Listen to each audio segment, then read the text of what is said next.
こんにちは。今日はすごく簡単な東袋風に作るワンハンドルのバッグを編んでいきます。作り方は細編みの往復編みで長方形を作って、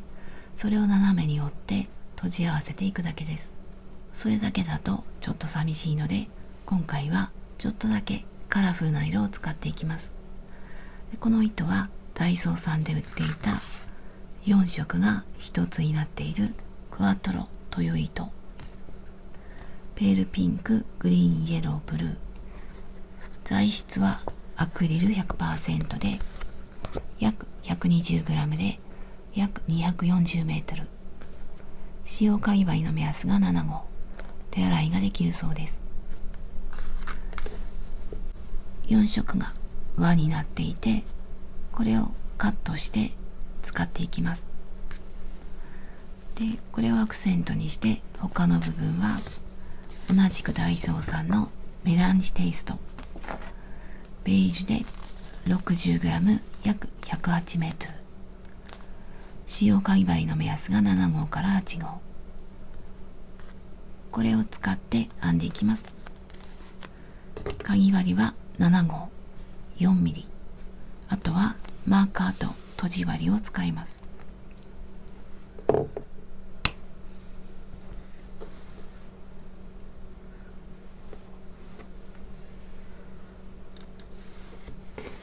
だいたいこういう順番で編んでいこうかなと思います。ベースになる糸を使って鎖編みをしていきます。まずちょっと見てみて、この外側から内側に入り込んでいる糸端があったら、これを抜いて脇に含めて内側から糸を出します。鎖編みをします。鎖編みを50目、ちょっとゆったりと編んでいきたいので、あればもう少し太い針を使って、なければこのままゆったりと編んでいきます。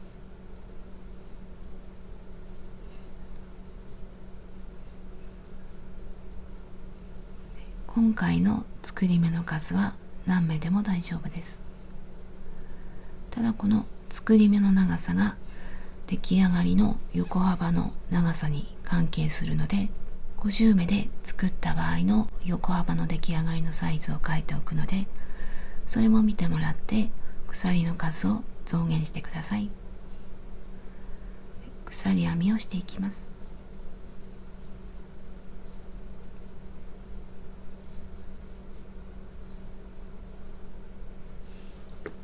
鎖編みが終わったら細編みをしていきます。細編みをするので、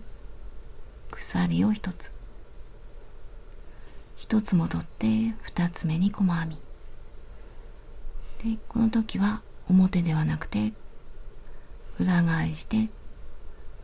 この糸が盛り上がっているところに針を入れます。この盛り上がっているところ、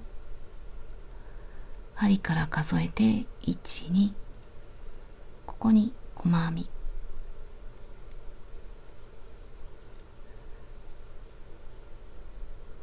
1つ目の細編みにマーカーをつけておきます。隣にも同じように細編み、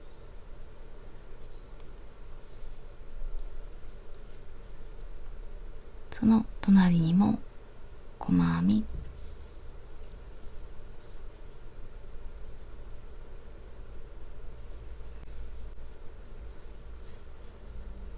このまま一つの目に一つの細編みを続けていきます。ずっと編んで端まで続けていきます。端の目にも細編みを一つ。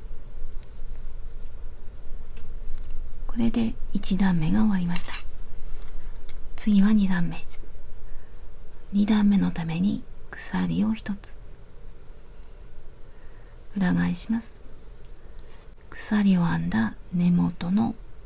細編みの頭に細編み、鎖の根元、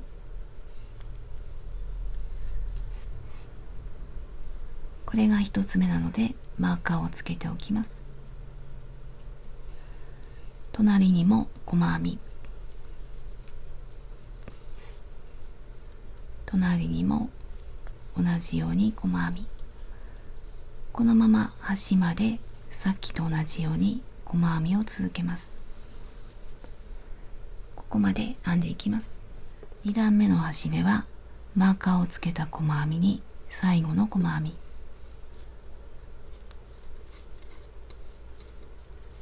これで2段目が終わりました。次は3段目、さっきと同じように鎖1つで裏返します。また鎖の根元に細編み、鎖の根元の細編みの上に細編みで、1つ目にマーカー、次からも1つの目に1つの細編みで、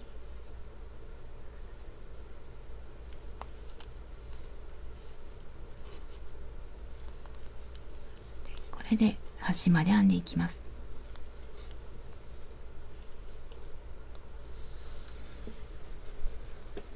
どっちから始めても大丈夫です。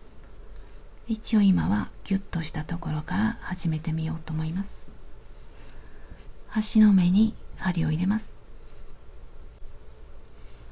新しい糸を持ってきます。後ろに添えて引っ掛けて引き出します。鎖を1つ、同じところに細編み、これが1つ目の細編み。この糸端は後でとじ針で始末します。隣にも細編みをします。でまた隣にも同じような細編み、このまま細編みを6個編んでいきます。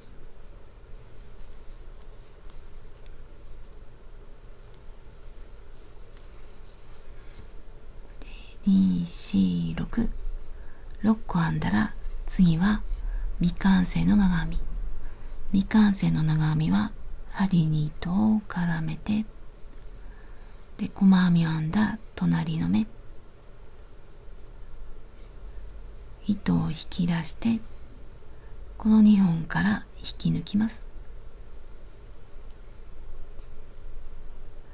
これで未完成の長編み。同じことをあと2本します。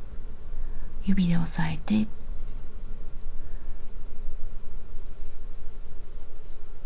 この2本から引き抜きます。これで未完成の長編みが2本。あともう1本絡めて、同じところ2本から引き抜きます。これを一度に引き抜きます。で、隣の目に細編み、このまま細編みをします。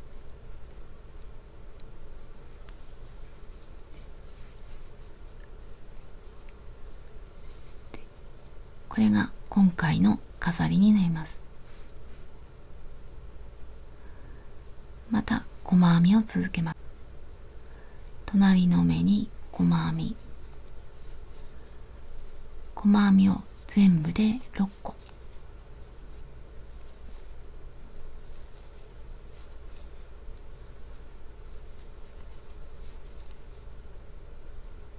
1、2、3、4、5、6、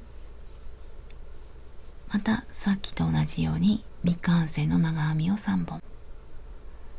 絡めて、2本から引き抜いて未完成の長編み、もう1本、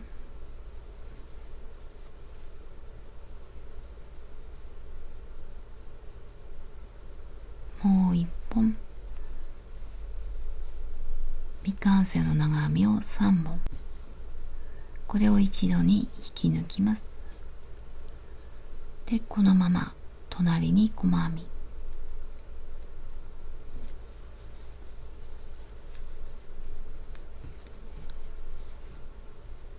小さめの丸い模様、このまままた細編みを6個、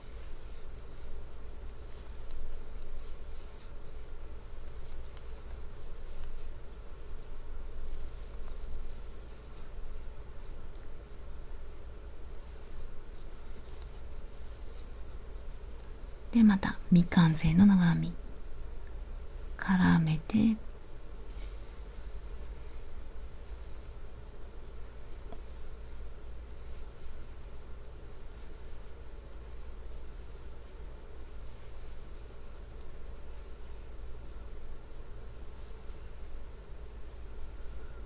でこのまま細編み、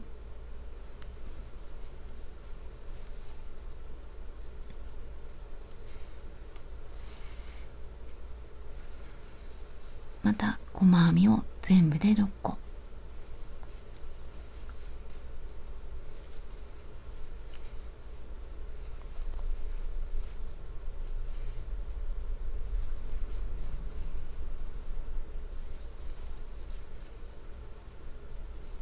でまた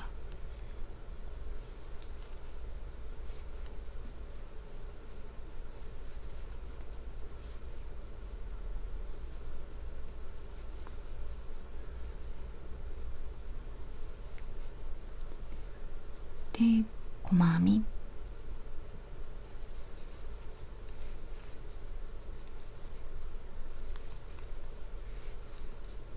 でこのまま同じことを繰り返していきます。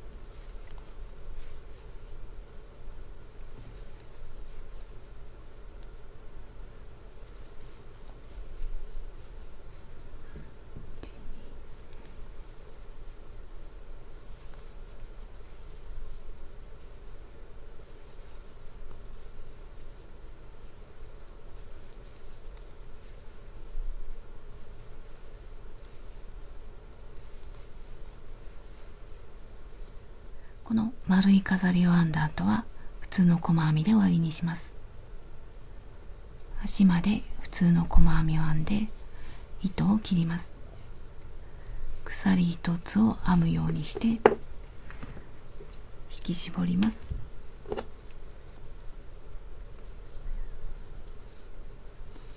で次はまたここと同じ色に戻ります。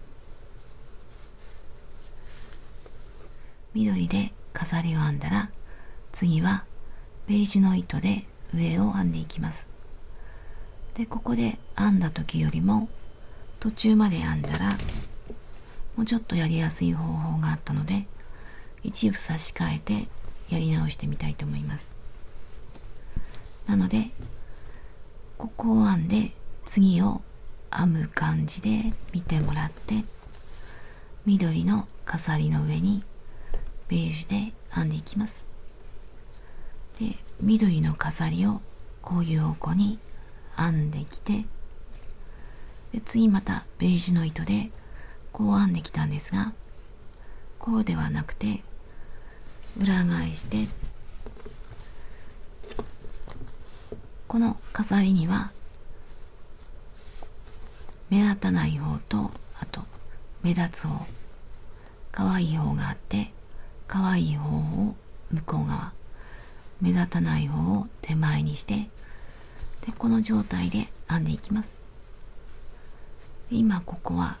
飾りの1段目なので見分けにくいかもしれないんですが、ここが盛り上がっている方が向こう側、あと真上から見てこの細編みの頭が見えやすい方が手前、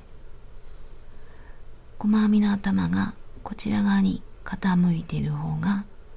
次のベージュの糸で編みやすいので、この細編みの頭が手前に傾いている状態で編んでいきます。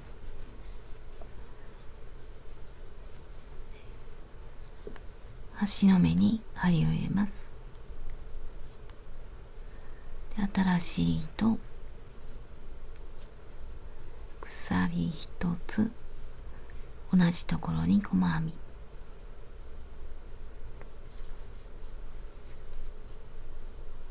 で、この糸は後で針で糸始末をします。隣にも細編み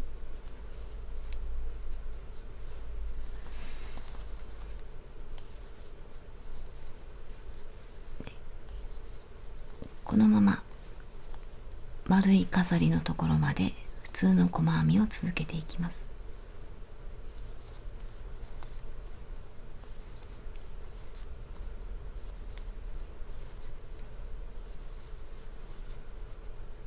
でこの丸い飾りのあるところ、ここに鎖があるので、この一つ一つに細編みをしていきます。大きさがいろいろなんですが、まずここに普通の細編みを編んで、この未完成の長編みをまとめた大きめの糸のところにも細編みを一つ、この丸いところの真上、この裏がこの大きな鎖に見える糸になっているので、2本の糸の下で細編みで、次はちっちゃな鎖に見えるところで細編みで、ここからはまた普通の細編みで、さっきこちら側からした時にはここら辺がちょっとあやふやになるので、こっちからこの鎖に見えるところを細編みの頭に一つずつ入れていく方がややこしくなく編めると思います。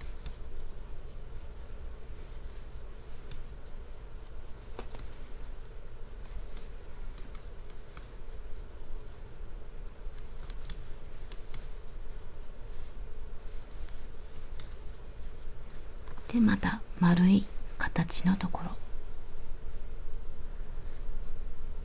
この未完成の長編みをまとめたところ、大きな鎖のようになっているところ、ここの2本の糸の下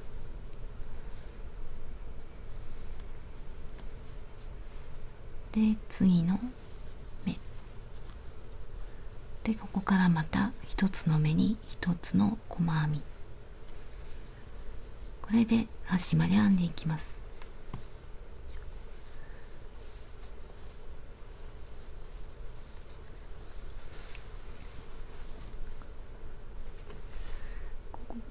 ここでまた丸い飾りの上では大きな鎖に見えるところに細編みを一つ、次からも一つの目に一つの細編みで、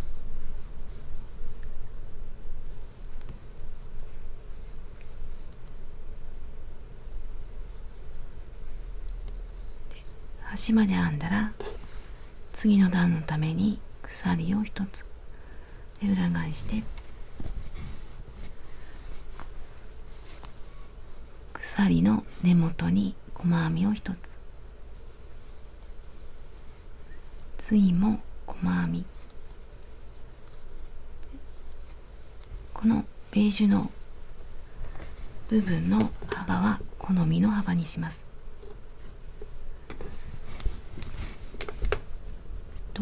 5段にしたり3段にしたり、あんまり決まっていない方がいいかなと思います。この丸い飾りの間隔もちょっとずらして編んでいきます。これは好みなのでいい感じにしてください。でこのままベージュの糸で何段か編んでいきます。ベージュの糸で3段編んできました。ちなみに今私はこんな感じで編んできています。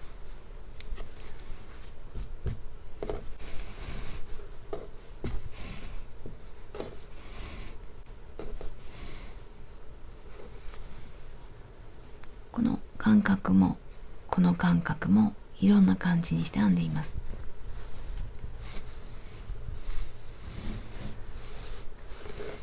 で次は黄色で編んでいこうと思います。ここからなんですが、最初のここの代わりで編んでいきます。編み始めの状態だと思ってください。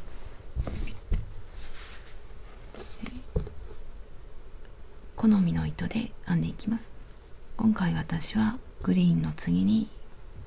イエローで編んでいきます。でこの状態で編まないで、さっきと同じように可愛い方は向こう側にして、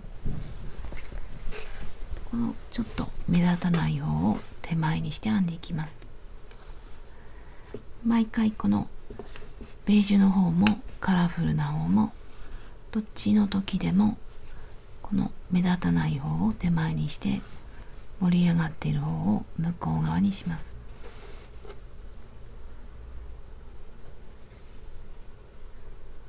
でまた端の目に針を入れます。縛りで始末できる分残しておいて、糸を出して鎖を一つ、同じところに細編み、隣にも細編み、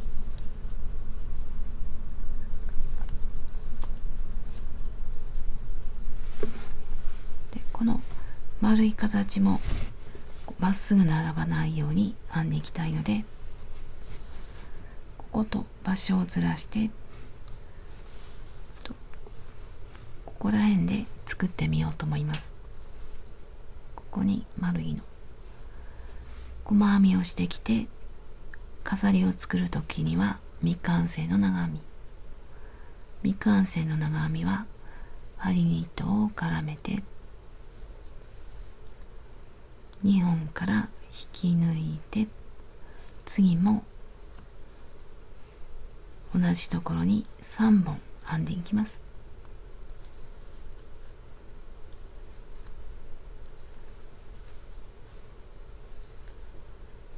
これで未完成の長編みが3本。これを一度に引き抜いて、これが飾りになります。この状態のまま隣の目に細編み、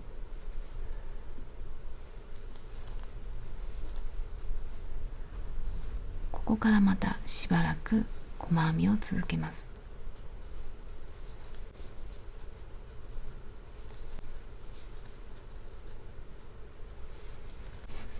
こういう感じで、また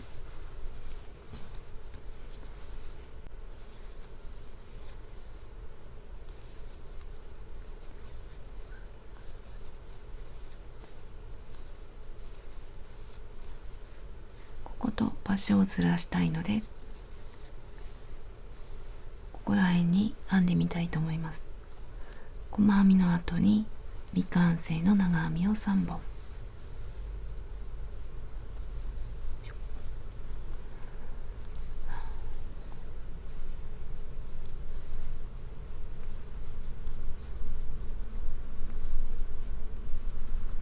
で細編みで、また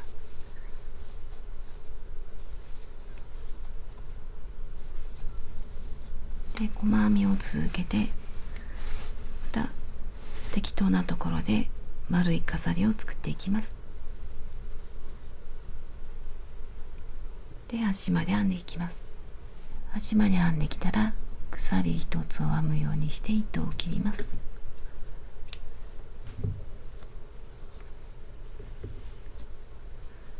こんな感覚で編んでみました。で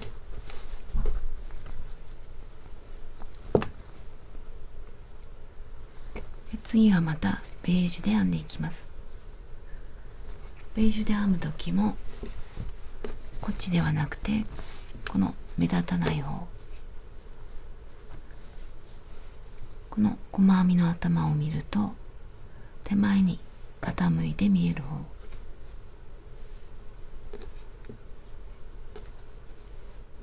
同じように足の目に針を入れて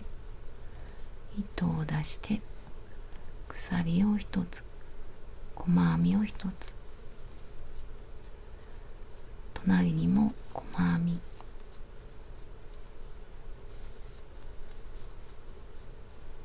でまたこの丸いところ、飾りを編んだ後ろの大きな鎖に見えるところにも細編みを一つ、でまたこのちっちゃいところにも一つ、一つの目に全部一つずつ細編みをしていきます。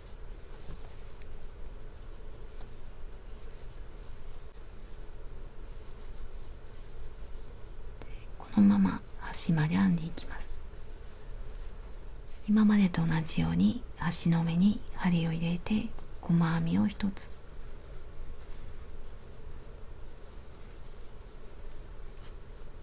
隣にも細編み、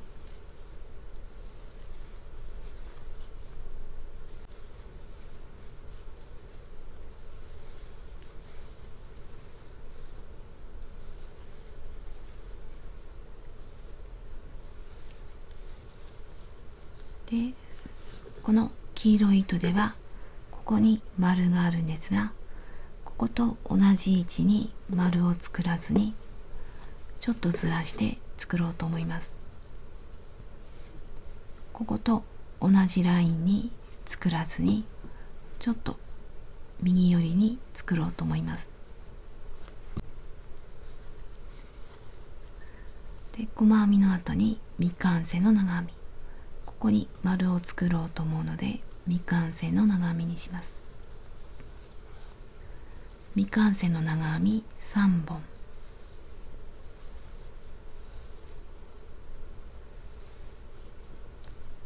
このまま細編みでまた細編みで次も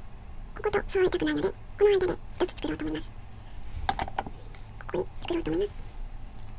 未完成の長編み、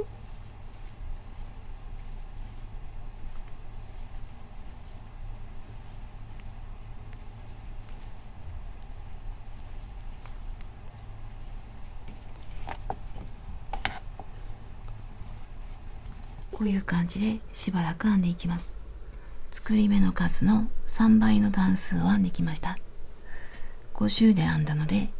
段数は150。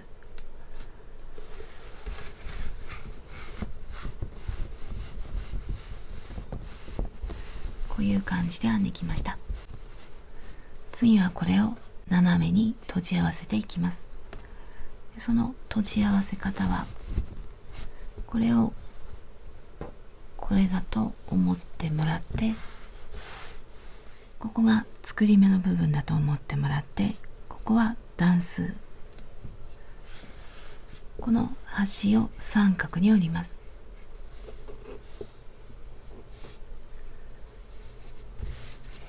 反対側は反対に折ります。こっちがこうだったのでこっちはこう向きに折ります。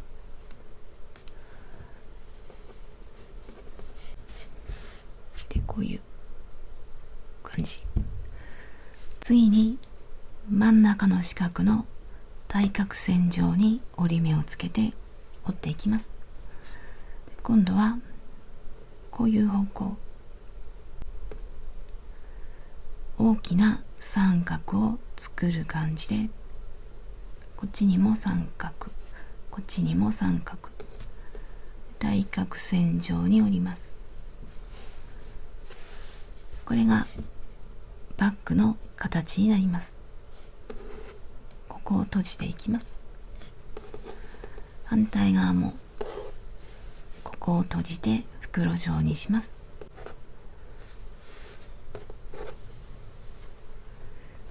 これには50段ごとにマーカーをつけています。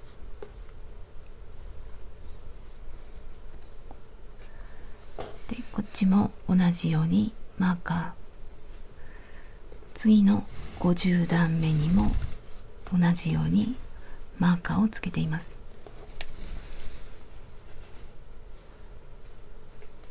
これを合わせてさっきのように折っていきます。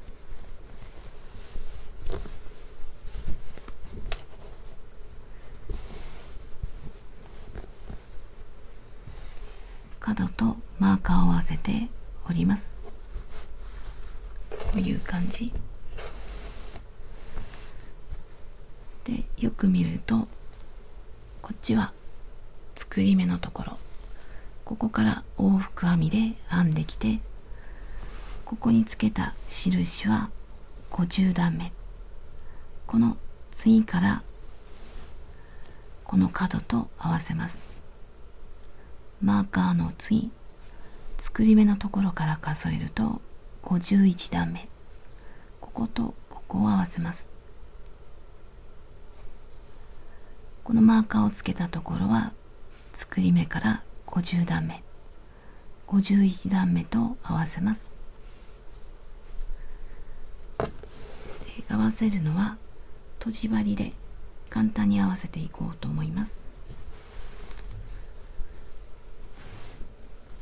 で、縫っていく方向はこっちではなくてこっちから合わせていこうと思います。こっちからの方が後で多少ずれていてもごまかしやすいので、こっちからやっていきたいと思います。ここから縫っていて、10目目にマーカーをつけていた方が合わせやすいと思います。で、縫う時には後ろから針を出して、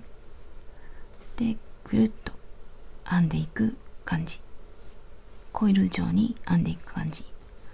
で、今表、こっちは裏、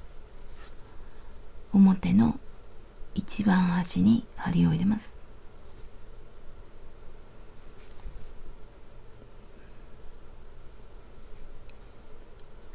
で、針を入れていくのはここに入れていきます。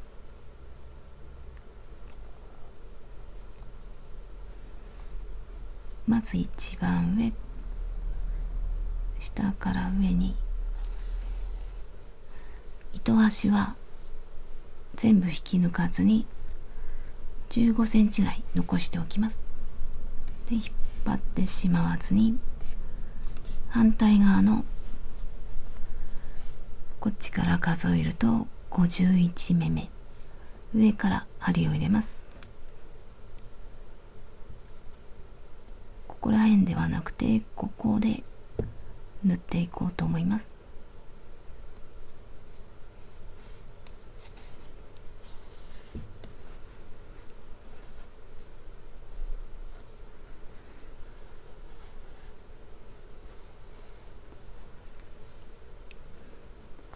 で、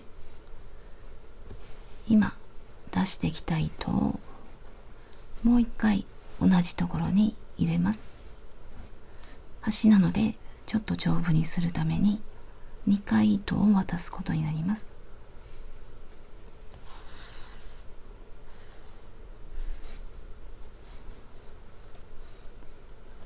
で、2回針を通したら次の段を編んでいきます。こういう感じではなくて、こういう感じで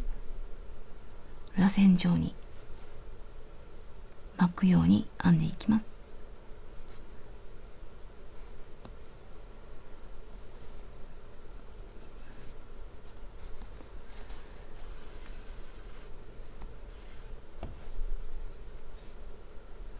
で、次の段の次の目、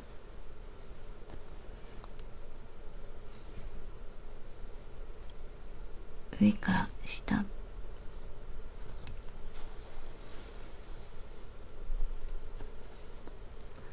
でまた下から上、この糸端は内側に寄せて後で糸始末します。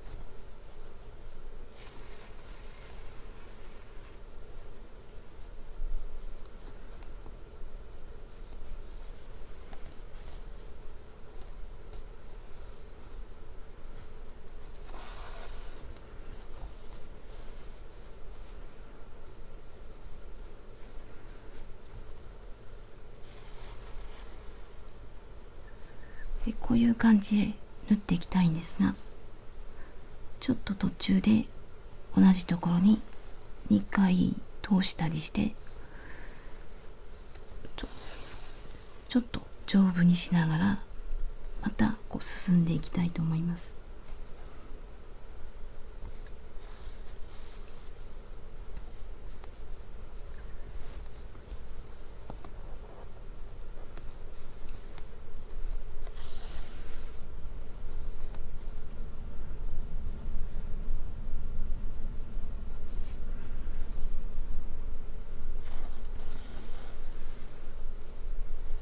裏も糸端がいっぱいあるので確かめながら緩みを調整しながら縫っていきます。このまま端までは縫っていきます。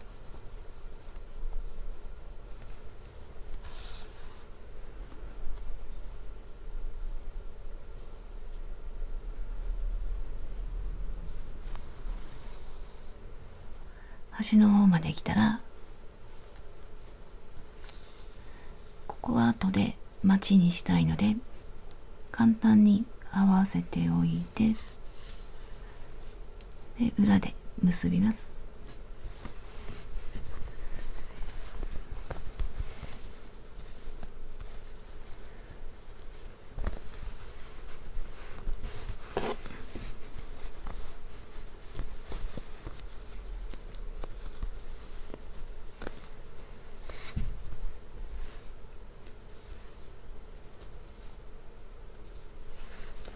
一番ギリギリまで閉じ合わせなくても大丈夫です。これが糸を渡したところ、ここに一回輪っかにして通したりして、でこう行ったり来たりすると止まりやすいので、一回こっち向きに行こうと思います。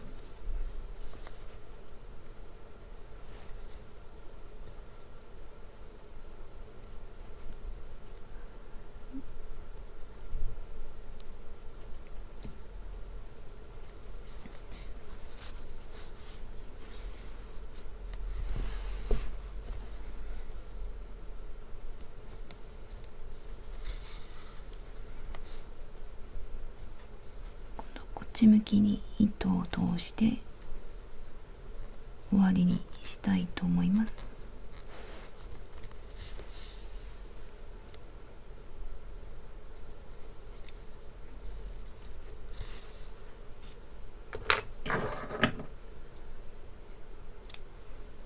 で反対側も同じように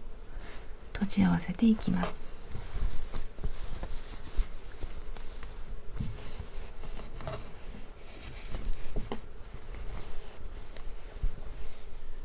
でまた端に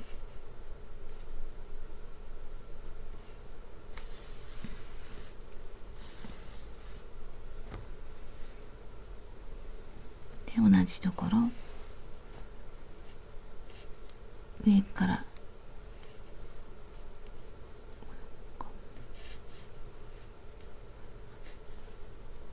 で糸端を巻き込まないようにして、で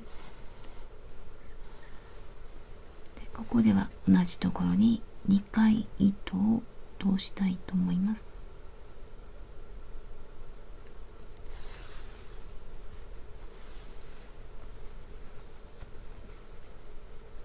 で次また上から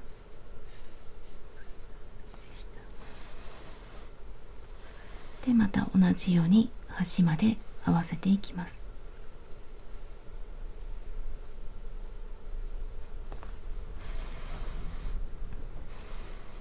こっちも閉じてこっちも閉じて袋状になったら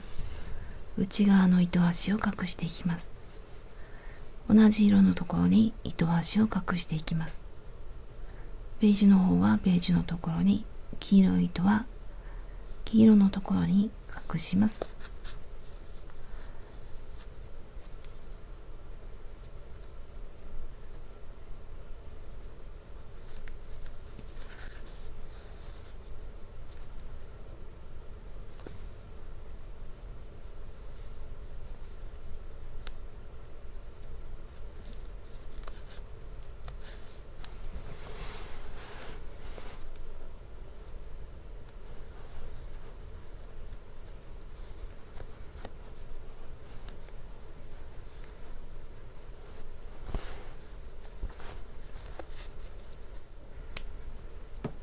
他の部分も糸始末をします。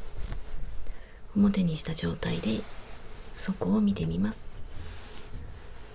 この角を内側に折り込んで、これを裏から縫っていこうと思います。両方折り込んで、こういう形にしようと思います。で、だいたい10から15ぐらいで縫っていこうと思います。角度はこの縫った線から90度、ここから90度、ここから見ると45度で、10から15ぐらい、私は15ぐらいで縫っていこうと思います。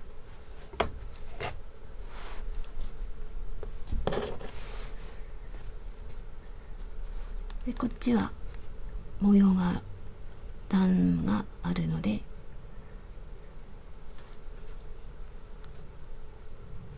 このピンクの上ぐらいで縫っていきたいと思います。裏返すので見にくくなるので、マーカーをつけておきたいと思います。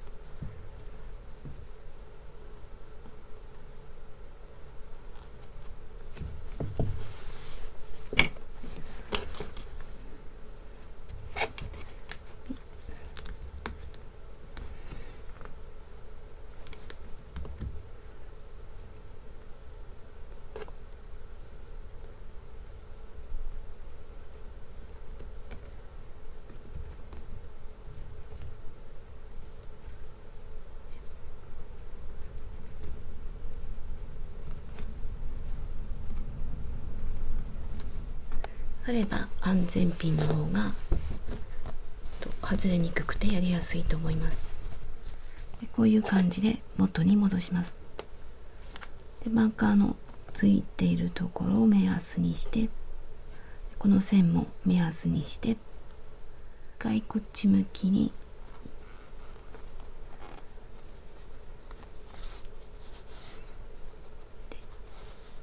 糸端は残しておきます。で、こっち方向、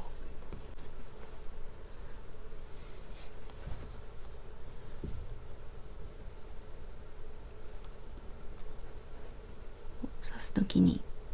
浅くじゃなくて、ちょっと真上から下に通すような感じで、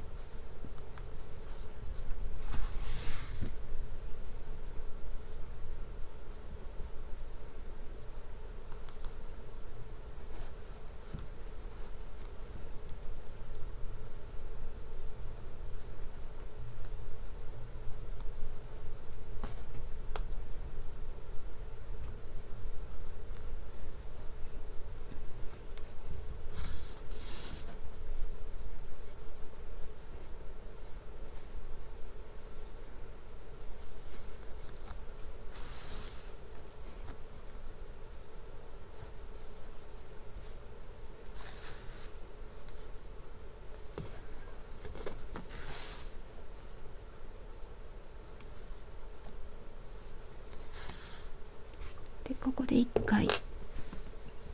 と確かめてみます。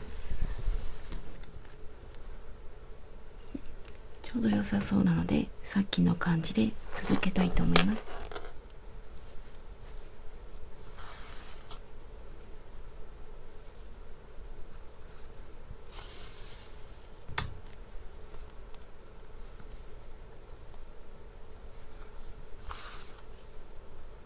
端ではまた折り返してしっかりと縫っていきます。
ちの糸端も一回確認したら糸端も隠していきます。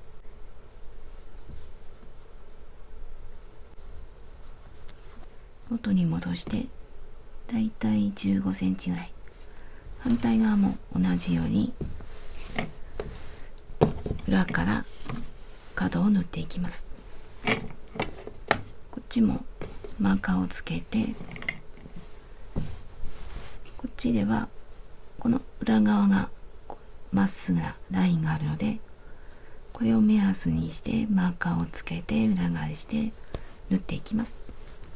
次はこことここを縫い合わせて肩にかけられるようにします。このままでも大丈夫なんですが、ちょっと短いので別にベルト状に編んだものを縫い合わせて好みの長さになるようにします。でこれは細編みのちょっとアレンジしたもの、大きさは斜めで編んでいて、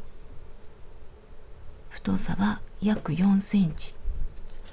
長さは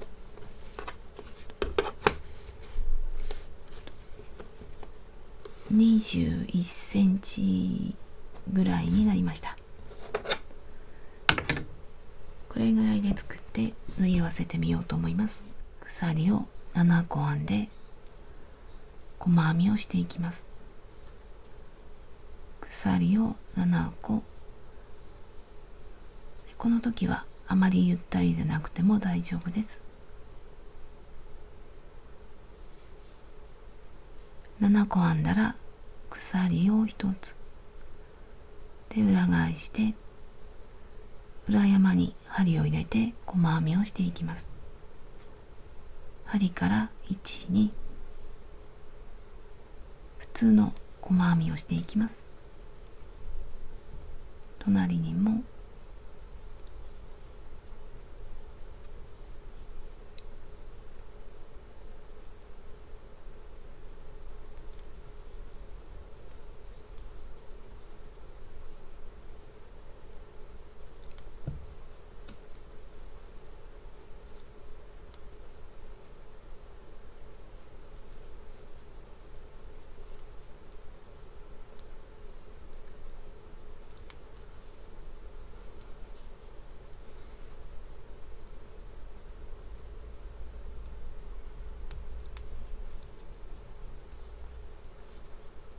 端まで編んだら次は2段目、鎖を1つで裏返します。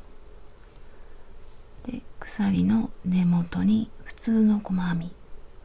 今までと同じ細編みをします。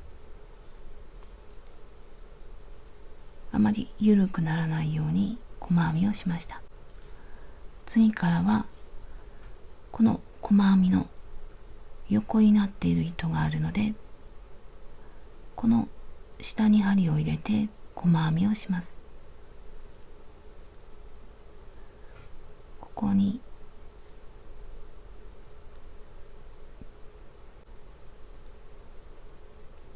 細編みの裏があるので、横になっている糸のすぐ下で細編み、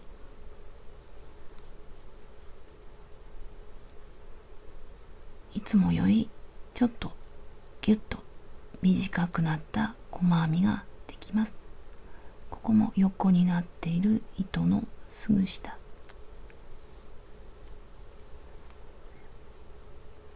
次も横になっている糸のすぐ下、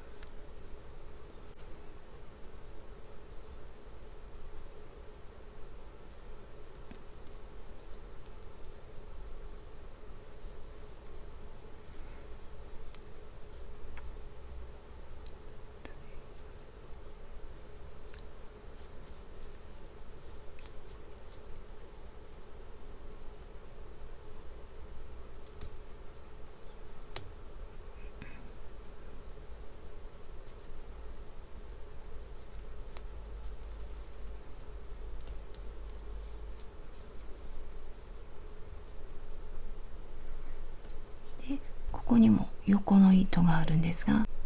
ちょっと斜めになっていて見えにくい時には普通の細編みでも大丈夫です。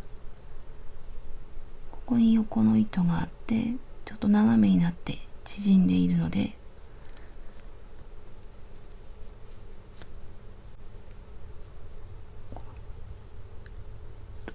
ここにやりにくい時には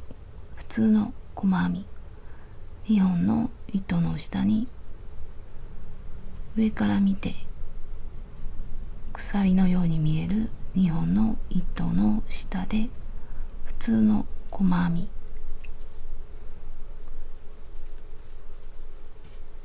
なので、端は普通の細編み、間はギュッと縮まった細編みになります。次の段も同じように編んで、これを繰り返していきます。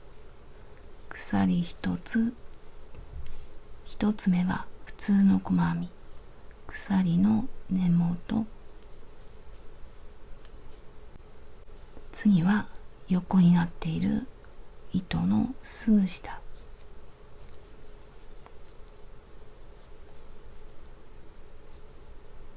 でまた横になっているすぐ下、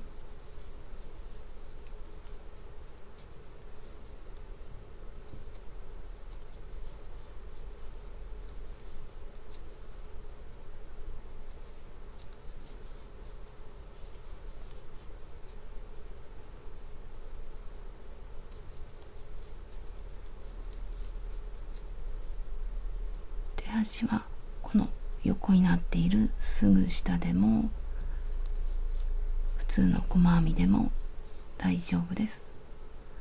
で次の段も同じように鎖1つ、普通の細編みで短い細編み、これを往復編みで繰り返していって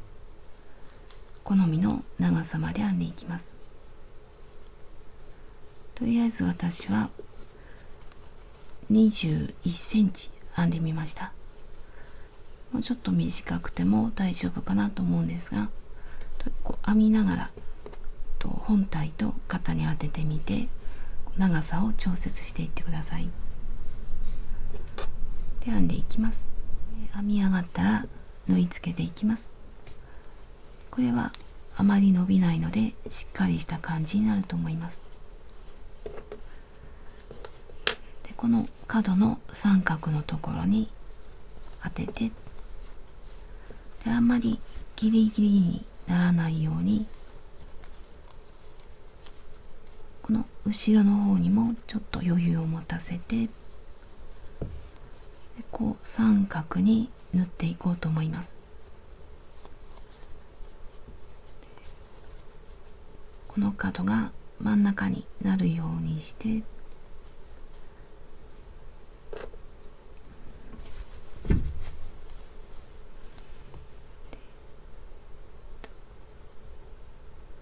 ここから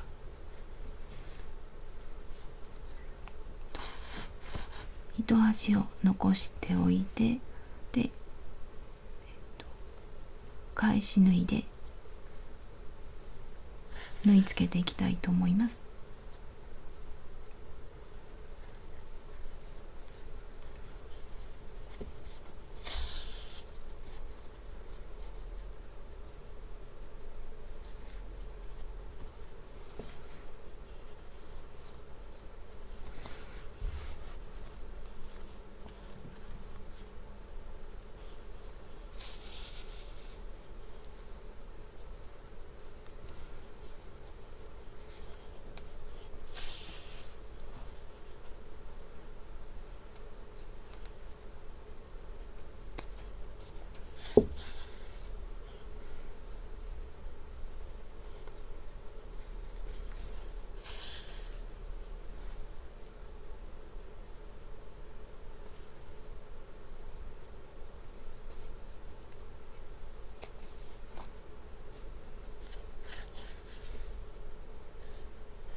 で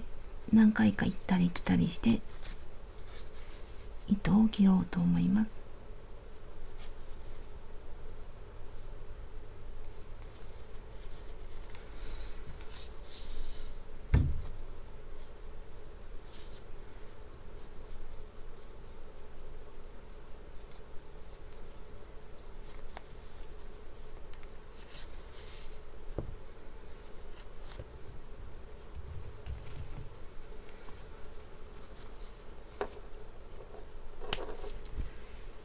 でこの糸もこの糸端も始末しておきます。で反対側も同じように調節しながら縫い付けて、で糸始末をして出来上がります。